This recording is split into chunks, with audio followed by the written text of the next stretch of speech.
할렐루야. 우리 계속해서 이번 달 예수로 충만하라 라는 시리즈를 가지고 말씀 또 계속 나누고 있습니다. 사랑하는 여러분, 성도의 삶은 예수가 충만한 삶인 줄로 믿습니다. 내 의지와 내 노력과 내 뜻으로 이제 우리가 사는 것이 아니라 성령으로 우리가 살아가는 삶이고, 뿐만 아니라 예수께서 우리의 안에 주인 되셔서 충만히 그 영이 거하여질 때 우리 삶이 정말로 변하게 되어 있는 줄로 믿습니다. 이번 주에도 계속해서 우리가 예수로 충만할 때 나타나는 우리 삶의 변화, 특별히 믿음의 변화에 대해서 우리가 살펴보려고 합니다.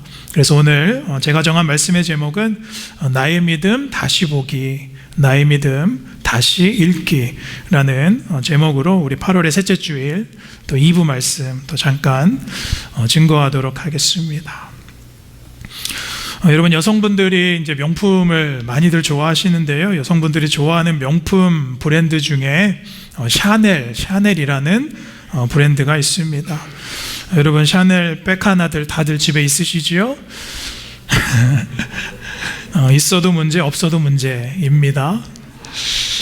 그런데 여러분, 이 샤넬이라는 명품 브랜드에도 라이벌이 있다고 합니다. 라이벌이 있대요. 제가 명품은 잘 모르지만 이 샤넬이라는 브랜드의 라이벌은 어떤 브랜드일까요? 루이비통, 프라다, 디오르, 여러분이 아시는 어떤 브랜드 있으시죠? 그런 브랜드들이 있지만 이 샤넬이라는 브랜드의 라이벌은 다른 것이 아니라 이 채널이라는 이름입니다. 여러분, 채널이 뭐예요? 이 샤넬을 영어식으로 읽으면 채널이라고 읽습니다. 샤넬은 불어식 표현이지요. 저도 이 샤넬이 뭔지 모를 때는 그 이름을 보고 지나가다가 채널 이렇게 읽은 적도 있습니다. 채널 가방이구나. 저처럼 명품을 잘 모르는 사람들은요, 처음에 이걸 채널이라고 읽는다라는 것이죠. 그래서 이 샤넬의 고심은 항상 이제 자신들의 브랜드가 채널로 읽혀지지 않는 데에 있다고 합니다. 정작 브랜드의 이름이 잘못 읽혀지면 이것만큼 이미지에 타격도 없고 또 난처한 것도, 이 마케팅에 난처한 일도 없다는 것입니다. 사랑하는 여러분, 저는 이 신앙에도 이와 같은 면이 있다라고 생각을 합니다. 여러분, 우리가 품고 있는 이 신앙은 항상 믿음으로 이루어지는 줄로 믿습니다. 믿음이 전부이지요.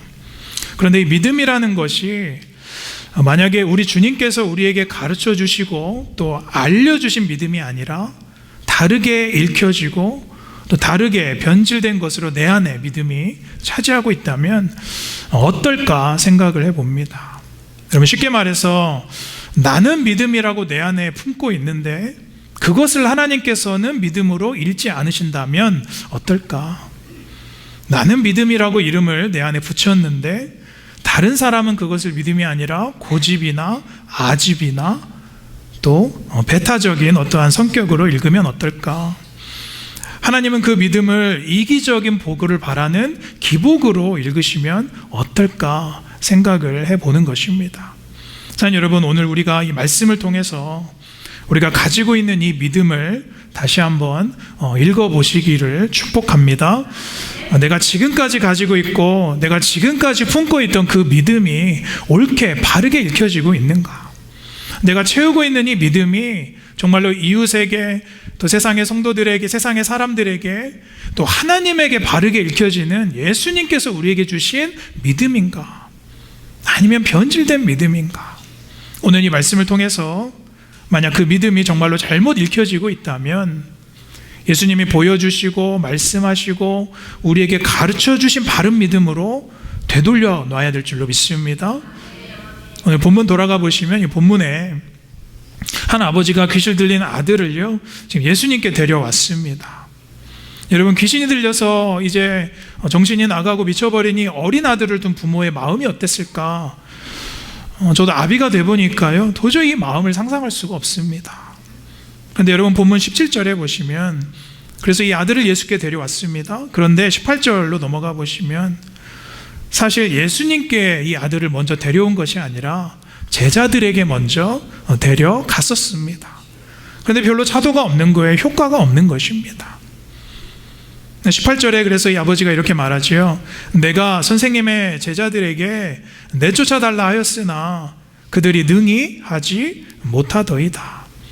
그러니까 이 말은요, 제자들이 귀신을 쫓는다라는 소문이 대단하길래 내 아들을 그들에게 데려왔는데 그 제자들이 감당하지를 못하더이다 라고 말하는 것이죠. 근데 주님이 말씀하십니다. 우리 19절 말씀 우리 다 같이 함께 읽어보실까요? 19절 시작. 믿음이 없는 세대여, 내가 얼마나 너희와 함께 있으며 얼마나 너희에게 참으리요. 그를 내게로 데려오라. 먼저는 예수님이 제자들을 이제 책망하는 겁니다. 근데 흥미로운 것은요, 제자들이 귀신을 내어쫓지 못한 그 능력을 책망하시면서 뭐라고 하시는 게 아니라 뭐라고 말씀하세요? 믿음이 없는 세대요 라고 말합니다. 아니, 질책을 하시고 혼을 내시려면 그들의 능력 없는 것을 혼내시면 그럴만한데 왜 믿음이 없는 세대요 라고 책망하셨을까? 그러니까 믿음이 없는 제자 한 사람 한 사람을 지적하시는 게 아니라 그 믿음이 없는 전체의 세대라고 말하고 있다는 거예요. 여러분이 제자들의 세대는 어떤 세대입니까? 살아계신 예수님, 살아계신 하나님을 직접 만나고 그 기적과 믿음의 역사를 눈으로 직접 보고, 오병이어 물을 걷는 그 예수님, 그 기적을 직접 옆에서 보고 경험한 세대입니다. 그런데 믿음이 부족한 세대다라고 말하고 있다는 거예요. 여러분, 저는 신앙생활을 하면서요, 가장 부러운 것이 있다면 2000년 전의 예루살렘의 사람들입니다. 여러분, 그 2000년 전의 예루살렘 사람들은 진짜로 예수님을 눈으로 보고 목격했었다는 거예요. 그 하나님의 본체, 꿈에도 그리던 그 예수님을 직접 보고 그 예수님의 숨결을 듣고 그분의 음성을 귀로 듣고 그 기적을 옆에서 본 사람들이 그 당시의 세대의 사람들이었다는 거예요. 그런데 여러분, 믿음이라는 것은 그것을 옆에서 직접 봐도요, 그 세대가 품지 못했다는 거예요. 여러분, 이 시대는 어떻습니까? 여러분, 우리도 신앙생활 하면서 얼마나 믿음 하며 살아갑니까?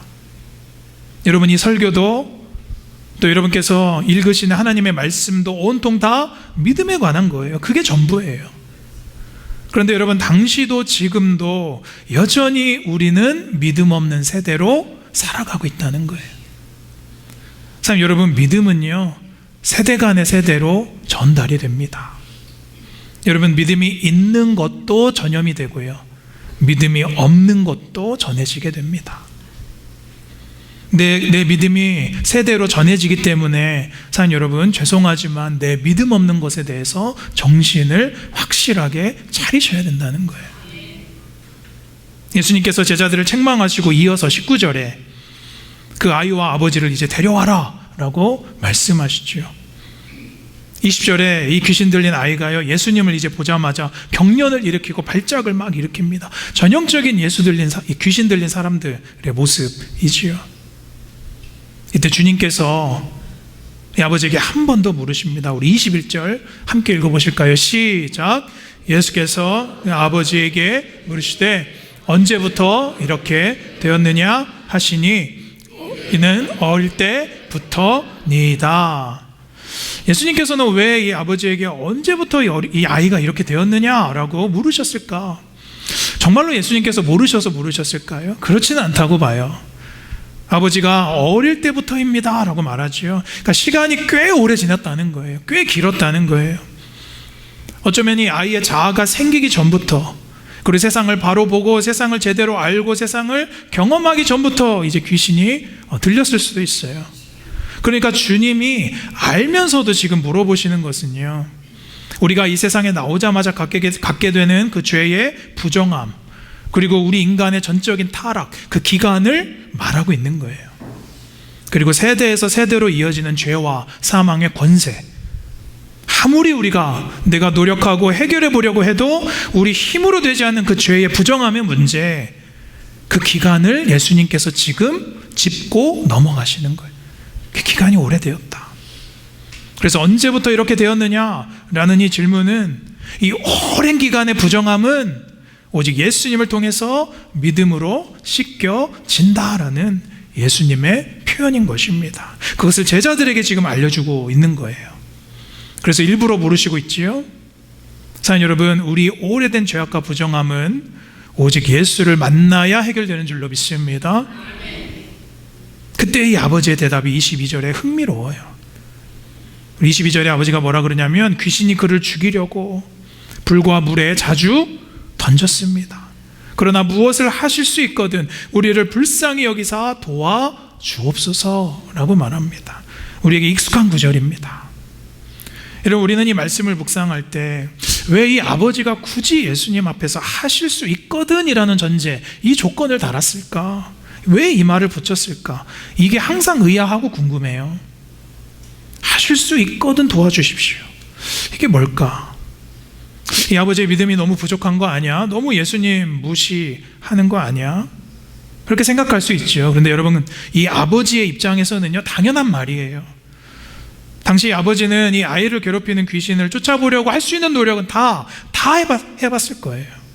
매번 이 아들이 정신이 나가서 물에 혼자 그냥 막 들어가고 불에 뜨거운 줄도 모르고 몸을 막 던지는 모습을 보게 된 거예요. 이 어린 아들의 모습을 보면서 이 아비의 마음이 찢어졌겠지요. 그 아픈 고통을 가지고 제자들에게 먼저 갔어요. 야, 예수님의 제자들이 귀신을 다 내어쫓고 병든 자를 고친다더라, 치유한다더라. 그 소식을 듣고 그럼 내 아들도 되겠지. 이번에는 내가 이 아들을 살려보리라. 그 마지막 불씨, 그 희망을 가지고 제자들에게 왔는데 여러분, 결과가 어땠어요? 제자들도 어떻게 하지 못하는 거예요. 그때 이 아버지의 마음이 어땠을까? 그러니까 이미 이 아이의 아버지는요, 이 수많은 실패와 오랜 실패의 경험에서 나오는 기대에 상실이 있었던 거예요. 그래서 예수님에 대해서도 믿음 반, 또 의심 반이 있을 수밖에 없었겠죠. 그래서 23절, 22절에 뭐라 그래요? 무엇이라도 할 수 있거든 우리를 좀 불쌍히 여기서 좀 도와주십시오라고 말하고 있는 겁니다. 사랑하는 여러분, 이쯤에서 우리의 믿음을 다시 한번 점검해 보길 원합니다. 이것이 우리의 모습이에요. 우리는 지금까지 수십 년을 믿음 생활해왔고, 또 어쩌면 어떤 분들은 저처럼 태어났을 때부터 교회를 다니고 믿음 생활을 하신 분들도 많지요. 그러나 여전히 우리는 주님에 대한 믿음이 부족합니다. 뿐만 아니라 나의 믿음은 그저 내가 과거를 통해 경험한 믿음에 한정될 때가 많아요. 그래서 과거에 연약했던 내 믿음 때문에 앞으로의 하나님도 제한하고 앞으로의 하나님을 의심할 때가 많다는 것, 그것이 우리의 믿음이에요. 여러분, 이것을 우리는 유식한 말로 믿음의 양가 감정이다라고 말합니다. 양가 감정이라는 뭐예요? 믿음의 양가 감정. 내가 믿음을 품고 있으면서도 이 믿음에 대해서 항상 반반인 거예요. 의심 반, 또 항상 믿음 반. 왜 그렇습니까? 내가 이미 과거의 믿음에 대하여 실패한 경험이 많기 때문에 그래요. 그래서 스스로에 대한 믿음에 대한 기대가 없어진 상태. 우리 안에 내가 아무리 죄와 싸워봐도 야, 이거 안 되는 거를 내가 알고 있으니까, 이렇게 은혜 받아도 이거 그냥 잠시뿐이던데 뭐, 그러면서 늘 그 믿음 생활을 반복하다 보니까 이제는 나의 믿음이 하나님을 향한 신뢰가 없어졌고 내 과거에 대한 실패한 믿음으로 하나님을 제한하고 있다는 거예요. 그러나 사랑하는 여러분, 오늘 이 말씀을 통해서 하나님께서 여러분의 그 믿음을 새롭게 하여 주시기를 축복합니다. 새롭게 변화되기를 축복합니다. 여러분의 믿음을 오늘 다시 한번 새롭게 읽으시고 새롭게 채우셔야 된다는 거예요. 그래서 오늘 우리가 이 본문 말씀을 가지고 첫 번째, 예수님께서 말씀하신 우리가 다시 채워야 될 믿음, 우리 첫 번째 함께 읽겠습니다. 시작. 내 현재의 믿음으로 하나님을 제한하지 말라. 어떤 믿음으로 하나님을 제한하지 말라고요? 현재 내 믿음으로 하나님을 제한하지 말아라. 여러분, 너무나 당연한 말이지만 우리가 절대로 잊지 말아야 될 명제입니다. 여러분, 나의 믿음은 약해도 하나님은 완전하신 줄로 믿습니다. 여러분, 의심은 나의 연약한 과거의 믿음에서 나오게 되어 있어요. 특별히 잘못된 믿음을 오래 우리가 품고 있으면, 품고 오래 있을수록 내 삶의 변화는 더 이상 없습니다. 오늘 주님이 이 아들에게, 아버지에게 가장 먼저 물으신 게 뭡니까? 21절에 언제부터 이 아이가 이렇게 되었느냐? 언제부터 이 아이가 이렇게 되었느냐? 여러분, 우리가 병을 가지고 닥터에게 가면 의사가 우리를 가장 먼저 보고 묻는 말이 뭐예요? 언제부터 이 증상이 있었습니까? 라고 물어요. 언제부터 이렇게 아프셨나요? 왜냐하면 언제부터 이렇게 이 증상이 나타나는지를 알아야 판단하고 치유 방법을 찾기 때문에 그래요. 그래서 예수님께서도 이 질문을 하시는 이유는 이 아이를 고쳐주기 위해서 질문하고 있는 거예요. 제가 작년에 이제 한국에 갔을 때 제 오른쪽 다리 종아리가 좀 붓고 불편하고 이제 붓기가 좀 심해서 병원에 이제 한국에 간 김에 병원에 갔습니다. 그래서 전문 의사 선생님 만나서 제 종아리를 이렇게 이제 보여드리고 이제 선생님께서 제 종아리를 이렇게 보시더니 언제부터 다리가 이렇게 부어 있었어요? 라고 저에게 물으시는 거예요. 그래서 제가 아마 중학교 때부터 이렇게 부어 있었던 것 같은데요. 그랬더니 그럼 종아리는 원래 두꺼운 겁니다. 저에게 그러시는 거예요. 그러시면서 하시는 말이 그거보다 혈관을 봐야 됩니다. 라고 하시는 거예요. 그래서 그 이제 종아리 안에 혈관이 이제 중요하대요. 그래서 초음파로 혈관들을 다 보시더니 부풀어 오르기는 했는데요. 아직은 수술할 정도는 아닙니다. 라고 말씀하시는 거예요. 더 안 좋아지면 해야 된다라는 거예요. 저는 이제 한국에 간 김에 좀 하고 싶어가지고 갔는데 지금은 때가 아니라는 겁니다. 여러분, 그때 제가 깨달았어요. 내가 심각하게 생각하는 것도 때로는 아무것도 아닐 수도 있고, 반대로 눈에 보이지 않고 감춰진 것이 더 중요할 때가 있겠구나. 여러분, 우리의 믿음이라는 것이 이렇습니다. 믿음이라는 것은 우리 눈에 잘 보이지 않습니다. 내 믿음 한번 볼래? 라고 보여주는 사람 거의 없지요. 좋아 보이게 포장할 수 있는 것도 믿음이에요. 그러나 나의 믿음을 주님께서는 알아보시는 줄로 믿습니다. 주님께서는 나의 믿음을 잘 읽으세요. 내가 숨겨도 읽으세요. 그런데 여러분, 오늘 주님께서 여러분에게 물으시는 겁니다. 너의 믿음이 언제부터 이렇게 되었느냐? 여러분, 제가 자주 말씀드리죠. 우리의 믿음은 항상 둘 중에 하나입니다. 퇴보하든지 전진하든지 성장하든지 둘 중에 하나예요. 여러분, 우리의 믿음은요, 멈춰있는 믿음은 없어요. 로마서 우리 1장 17절 말씀 함께 읽겠습니다. 시작.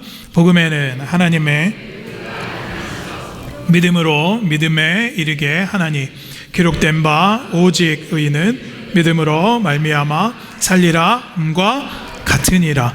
여러분, 바울이 오늘 로마서에서 말하는 이 믿음은 뭐예요? 하나님의 선물인데, 이 믿음은 믿음에 이른대요. 내가 처음에 은혜로 받은 그 믿음의 선물은 너무나도 고귀하고 순수하고 온전하게 하나님께 받은 은혜의 선물입니다. 그런데 여러분, 그 믿음은요, 항상 우리의 신앙의 여정 가운데 더욱더 성장하고 강해지고 나아가게 되어 있는 것이 믿음인 줄로 믿습니다. 항상 더 나아가는 것이 믿음인데, 예수님께서 물으시는 거예요. 언제부터 내 믿음이 그대로이고 언제부터 약해지고 변질되었느냐 라고 물으시는 거예요. 자, 여러분, 여러분에게도 그 열정 있고 순수한 믿음의 때가 분명하게 있었잖아요. 여러분, 저도 20대에는요 내가 복음으로 세상을 변화시켜 보겠다 라고 신학대학교 졸업하자마자 선교하러 인도로, 파키스탄으로, 아프간으로, 태국으로, 여러분, 제가 그 순수한 열정을 품고 나아갔던 적도 있어요. 여러분도 분명하게 있었겠지요. 그런데 여러분, 언제부터 내 믿음이 지금 이 모양이 되었냐라는 거예요. 사랑하는 여러분, 오늘 이 과거의 믿음을 버려야 하나님의 은혜의 기적을 보게 되는 줄로 믿습니다. 여러분의 과거의 실패가 여러분의 지금의 믿음, 미래의 믿음이 될 수는 없다는 거예요. 그 의심을 품은 이 아버지에게 오늘 본문에 예수님께서 뭐라고 하세요? 23절 한 번 더 같이 읽겠습니다. 23절 시작. 예수께서 이르시되 할 수 있거든이 무슨 말이냐? 믿는 자에게는 능히 하지 못할 일이 없느니라 하시니. 유명한 말씀이에요. 유명한 말씀. 그런데 여러분, 우리가 이 구절에 대해서 좀 오해가 좀 많이 있습니다. 먼저는 오늘 예수님께서 믿는 자에게 능치 못함이 없다라고 하신 말은 너희가 믿음만 가지면 모든 일이 다 가능하다, 그런 말이 아닙니다. 해석하기도 아니에요. 여러분, 이 구절의 주체는 우선은 예수님이 하시는 거예요. 우리가 뭘 하는 것을 다 우리가 이루는 것이 아니라 예수님이 하시는 그 예수님이 주체가 되어 있어요. 그러니까 예수님을 바로 아는 자에게, 주님을 향한 온전한 믿음을 품는 자에게 예수님께서 능히 하지 못할 일이 없다라고 하시는 거예요.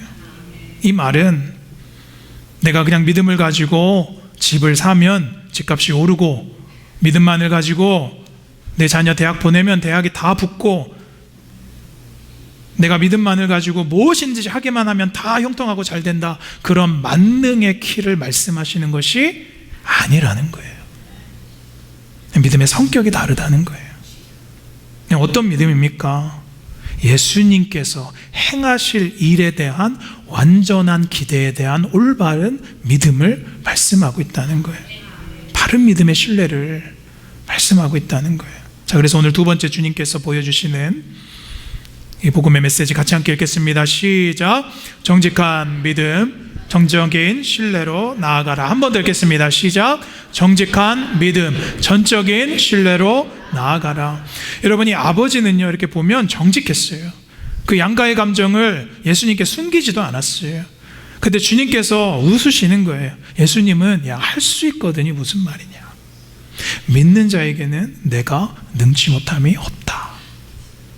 여기서 주님께서 말씀하시는 믿음은 두 가지입니다. 첫 번째는 나를 믿는 자에게 내가 능히 하지 못할 일이 없다. 능히 못할 일이 없다. 두 번째, 그 믿음을 가진 자는 능히 감당하지 못할 일이 없다라는 거예요. 내가 하는 게 아닙니다. 내가 무엇을 이루는 게 아니에요. 감당치 못할 일이 없다라는 거예요. 그때 이 아이의 아버지가요, 정신이 번쩍 들었죠. 그러면서 24절 후반절에 뭐라고 해요? 내가 믿나이다. 나의 믿음 없는 것을 도와주소서 하더라. 여러분, 근데 이 말이 좀 이상해요. 내가 믿나이다 라고 소리 지르면서도 왜 또 믿음 없음을 도와주십시오 라고 또 말했을까? 여러분, 이것은 이 아버지의 정직한 태도입니다. 내 아이에게 있는 이 악한 귀신의 영을 쫓아내는 일에 내 믿음이 필요하다면, 내가 믿을 뿐만 아니라 이 아이를 위해서도 그래도 그 믿음이 부족하다면 나에게 제발 주님께서 그 믿음을 채워주십시오라는 아버지의 절규예요. 여러분, 우리는 나의 믿음을 숨기는데 항상 익숙해요. 그러나 오늘 주님께 우리가 이 믿음을 채워달라는 이 아비의 고백이 필요한 줄로 믿습니다. 내 믿음에 대하여 자만한 것보다 차라리 이게 나아요. 여러분, 우리가 우리 믿음에 대해서 얼마나 자만합니까? 한 3주 전이었죠. 얼마 전에 하와이에 쓰나미가 이제 지진이 나서 쓰나미가 이제 온다고 해서 소동이 우리 오아후 섬에 하와이에 전체에 다 일어났었습니다. 저는 그때 휴가 중이어서 이제 집에서 쉬고 있는데 막 알람이 울리고 막 동네 여기저기 막 사이렌이 울리고 호놀룰루 시내는 막 다 차로 꽉 막히고 TV에서는 계속 높은 곳으로 대피하라라고 이제 막 소동이 있었죠. 성도님들이 목사님 와이키키 아니세요? 막 전화하고 전화도 받고. 여러분, 쓰나미가 올 때는요, 어디로 가야 돼요? 높은 데로 당연히 가야죠. 그날 전도사님 네 하와이 오신 지 얼마 안 돼서 또 아이들도 있는데 얼마나 전도사님 사모님 마음이 불안하셨겠어요. 그래서 제가 그랬죠. 전도사님, 불안하면 저희 집으로 오세요. 저희 집으로 오셔라. 저희 집이 그래도 좀 높은 언덕 이 힐에 있으니까 오셔라. 우리 같이 장렬하게 마지막을 보내자라고 해요. 그래서 두 가정이 이제 그날 저녁에 모여가지고 TV 이렇게 보면서 이 쓰나미가 도대체 언제 오나 바라보고 있었어요. 그러면서 제가 그랬죠. 전사님, 사모님 별일 없을 거예요. 여기까지 잠기면 하와이 전체 다 잠기는 거예요.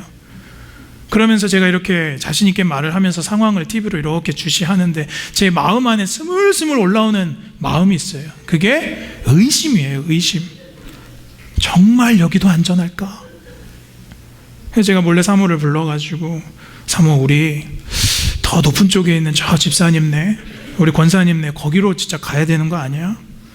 제가 겉으로는 괜찮은 척 태어난 믿음을 보여주었지만 내 마음 안에는 야, 이거 더 높은 데로 가야 되는 거 아닌가, 막 의심이 막 되는 거예요. 참, 여러분, 더 높은 데로 간들 우리의 마음이 안전될까요? 안전할까요? 저는 그때 알았어요. 여러분, 장소는 우리에게 완전한 안정감을 주지 않습니다. 돈이, 사람이, 그것만 이루어지면 내가 안전할 것이다. 아니에요. 그런 것들이 우리에게 안정감을 주지 않아요. 성경은 우리가 그럴 때에 어디로 대피하라고 말해요? 하나님께 대피하라 라고 말하고 있어요. 우리 잠언 18장 10절에 뭐라 그래요? 함께 읽을까요? 시작. 여호와의 이름은 견고한 망대라. 의인은 그리로 달려가서 안전함을 얻느니라. 이사야서 33장 16절에 그는 높은 곳에 거하리니 견고한 바위가 그의 요새가 되며. 자, 여러분, 우리 인생의 쓰나미를 만난 것 같이 두렵고 불안하고 어찌할 바 모르는 우리 성도님들, 지금 어떤 믿음을 품고 있으십니까? 견고한 요새, 하나님의 도피성, 하나님의 망대로 피하게 되시기를 축복합니다. 그래야 안전할 수 있다는 거예요. 그런데 몸은 그렇게 우리가 피할 수 있지만 하나님께 피할 수 있는 방법은 딱 한 가지인데, 그것은 바로 믿음인 줄로 믿습니다. 믿음이 필요해요. 우리 안에 있는 이 믿음의 크기를 정직하게 봐야 됩니다. 여러분, 내가 오래 신앙생활하고 오래 기도해 왔고 오래 내가 직분자로 헌신해 왔다고 해서 우리가 대단한 믿음 가진 거 아니라고 분명하게 말씀드렸죠. 저도 마찬가지죠. 믿음은 우리 인생의 쓰나미를 만나지 않게 될 것이다, 고난을 만나지 않게 될 것이다 라고 믿는 것이 믿음이 아닙니다. 우리의 믿음은 우리 인생의 쓰나미를 만나도, 정말로 고난을 만나도 주님의 견고한 망대가 나를 안전하게 보호할 것이다. 자, 여러분, 그것이 믿음인 줄로 믿습니다. 그래서 강학종이라는 목사님은 그분의 책에서 믿음에 대해서 이렇게 표현합니다. 믿음 없는 사람은 하나님께 관심이 없으면서 하나님의 능력만을 빌려 쓰리는 사람이 믿음 없는 사람이다. 믿음 없는 사람은 하나님에게는 관심이 없어요. 예수 그리스도에게는 관심이 없어요. 그러나 그분이 가지고 있는 능력에만 관심이 있는 거예요. 자, 여러분, 나의 인생을 하나님의 계획 안에 포함시키는 것, 그것이 성도의 삶인 줄로 믿습니다. 여러분, 예수님은요, 오늘 이 아버지가 자신을 시험하는 것이 아니라는 것을 알았어요. 오히려 그 사람에게는, 이 아버지에게는 의심이 있지만 이 아이를 치유하기 위해서 내가 정말로 그 믿음이 필요하다면 오늘 나에게 그 믿음을 주십시오 라고 절규하는 이 아버지의 고백을 듣고, 우리 25절에 보니까요, 귀신아 내가 명하노니 이 아이에게서 떠나가라. 떠나가게 하시고 잠시 의식을 잃고 쓰러졌던 아이를 다시 일으켜 세워주셨다는 거예요.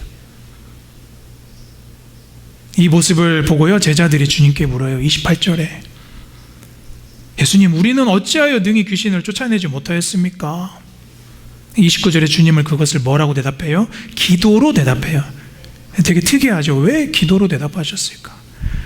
뭐라고 말씀하세요? 29절에 기도 외에는 다른 것으로 이런 종류가 나갈 수가 없느니라. 여러분, 기도가 뭐예요? 기도는 하나님과의 관계가 기도인 줄로 믿습니다. 여러분, 제자들이 아이 귀신 쫓을 때 기도 안 했을까요? 기도했을 거예요. 그런데 여러분, 이 기도, 예수님께서 말씀하신 이 기도는 그냥 간구하는 전부의 기도를 말하지 않는다는 거예요.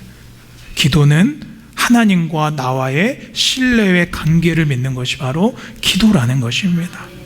내 과거의 언어를 버리고, 내 과거의 옛 자아를 버리고 바른 믿음, 하나님과의 온전한 관계를 세워가는 것이 기도인데, 그 기도에서 완전한 능력이 나온다라고 말씀하고 있는 거예요.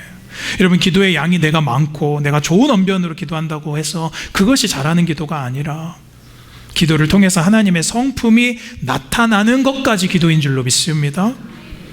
그래서 오늘 주님이 말씀하시는 것은 믿으면 다 된다라는 것이 아니라, 하나님을 향한 바른 관계, 바른 신뢰, 바른 믿음 안에서는 내가 예수가 하지 못할 일이 없다라고 말씀하고 있는 거예요. 말씀을 정리하겠습니다. 사랑하는 여러분, 오늘 주님이 나의 마음, 나의 믿음을 읽으신다면 뭐라고 말씀하실까? 오늘 이 주님의 말씀은 너희에게 믿음이 있으면 무엇이든지 너희가 원하는 대로 다 얻을 수 있다, 그런 말씀이 아니라, 너희 안에 여전히 의심 반, 믿음 반, 그 믿음에 대한 양가 감정이 항상 있을 수 있지만, 그러나 언제까지 그 마음 안에 부정함과 악함과 그 믿음을 실패로 나아가고 절망하고 살아갈 것이냐? 그 믿음을 달라고 내게 기도해라. 그 믿음을 달라고 내게 긍휼을 구하면 내가 그 믿음을 채워주실 것이다. 그 약속인 줄로 믿습니다. 여러분, 그거 아세요? 믿음 없이 사는 것도 익숙해지면 신앙생활이 원래 이렇게 재미없는 줄 압니다. 원래 이렇게 신앙생활이 재미없나? 원래 이렇게 안 행복하나? 아니에요. 자, 여러분, 믿음이면 신앙생활 재밌을 수 있어요. 행복할 수 있어요. 어두움과 죄도 시간이 지나면 익숙해져요. 자, 이 말씀만 드리고 마무리할게요. 저희 집에 방을 이렇게 통로를 이어주는 방을 이어주는 통로에 위에 이제 전등이 있어요. 근데 전등이 나갔었어요. 저희 아들이 저에게 와가지고 아빠 저 불 좀 갈아줘. 밤에 너무 깜깜해 라고 말했어요. 그래서 제가 알았다. 근데 뭐 저도 바쁘고 뭐 까먹으니까 며칠 동안 안 갈아줬어요. 근데 나중에 이 어두움도 적응되더라는 거예요. 애들도 그냥 그러려니 이제 사는 거예요. 하루는 아이가 이제 둘째가 옷을 뒤집어 입고 있길래 너 왜 옷을 뒤집어 입고 있냐? 그러니까 잘 안 보여서. 안 되겠다. 그때서야 전구를 제가 갈아 주었습니다. 자, 여러분, 내 믿음과 내 영이 깜깜하면 내가 옷을 뒤집어 입어도 몰라요. 자, 여러분, 언제부터 여러분의 믿음이 그 상태였어요? 여러분의 믿음 언제부터 그렇게 되었어요? 오늘 이 아버지처럼 내가 믿나이다. 그러나 주님, 그 믿음이 부족하다면 나의 믿음 없는 것을 도와주십시오. 그렇게 외쳐야 여러분의 자식이 변하지. 그렇게 하나님께 간구해야 이 교회가 변하고 내 가정과 내 영이 구원을 받는 것입니다. 믿음이 아닌데 믿음이라고 읽으시면 안 됩니다. 바라기는 오늘 나의 믿음을 다시 한번 점검하고 예수로 채워진 충만한 믿음, 바른 믿음을 품고 능력을 주시는 하나님을 경험하며 예수로 충만한 한 주 또 살아가게 되시는 저와 여러분들 되시기를 주님의 이름으로 축원합니다.